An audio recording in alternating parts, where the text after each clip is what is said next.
Assalamualaikum. Pada kesempatan kali ini saya akan menjelaskan tentang ragam dan laras bahasa.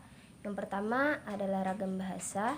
Ragam bahasa adalah variasi bahasa yang pemakaiannya berbeda-beda menurut topik yang dibicarakan, menurut hubungan pembicara, kawan bicara dan orang yang dibicarakan, serta menurut medium pembicaraan.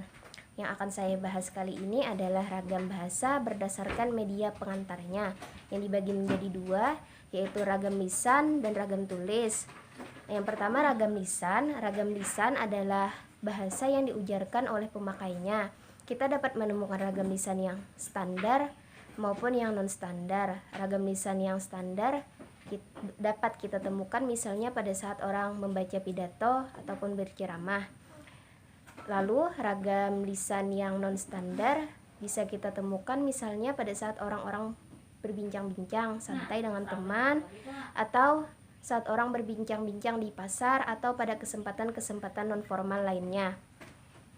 Lalu ragam bahasa berdasarkan media pengantarnya yang kedua adalah ragam tulis. Ragam tulis adalah bahasa yang ditulis ataupun yang dicetak.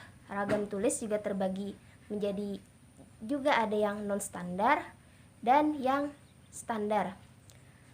Yang standar dapat kita temukan misalnya pada buku-buku pembelajaran, majalah, surat kabar, iklan, serta poster. Sedangkan yang non standar bisa kita temukan misalnya pada majalah remaja, bisa juga pada iklan maupun poster.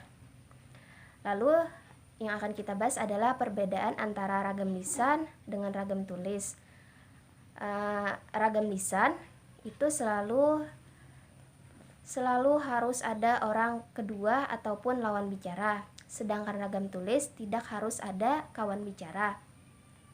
Lalu ragam lisan selalu tergantung pada situasi, kondisi, ruang, serta waktu, sedangkan ragam tulis tidak harus bergantung pada situasi, kondisi, ruang, serta waktu.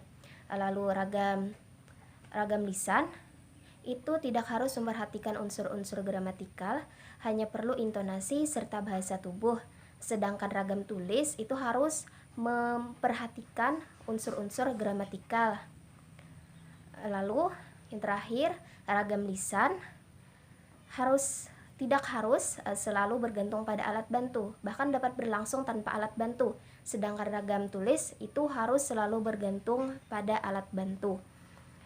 Lalu kita masuk pada pembahasan laras bahasa. Laras bahasa itu adalah kesesuaian antara bahasa dengan pemakaiannya. Nah, yang akan saya bahas kali ini ada 4 laras bahasa. Yang pertama laras ilmiah, yang kedua laras iklan, yang ketiga laras hukum, dan keempat laras sastra. Nah, yang pertama laras ilmiah. Laras ilmiah ini merupakan tulisan yang digunakan dalam kegiatan ilmiah. Nah, laras ilmiah ini membantu seseorang dalam penyusunan kegiatan ilmiah menggunakan bahasa-bahasa yang tepat. Yang kedua ada laras iklan. Laras iklan adalah bahasa yang digunakan untuk membuat iklan. Tentunya adalah bahasa yang menarik perhatian. Laras iklan ini adalah bahasa yang dapat menarik perhatian pembeli untuk membeli ataupun memakai sesuatu yang ditawarkan. Lalu ada juga laras hukum. Laras hukum ini sudah jelas adalah laras bahasa yang digunakan dalam dunia hukum.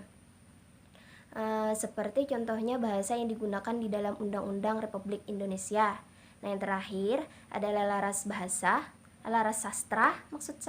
Laras sastra ini merupakan tulisan yang menggambarkan sesuatu yang telah dilihat, diamati maupun didengar, ataupun hanya yang di dalam imajinasi. Seperti contohnya bahasa yang digunakan dalam penulisan puisi. Nah, itulah tadi penjelasan dari saya tentang ragam dan laras bahasa. Sekian, terima kasih.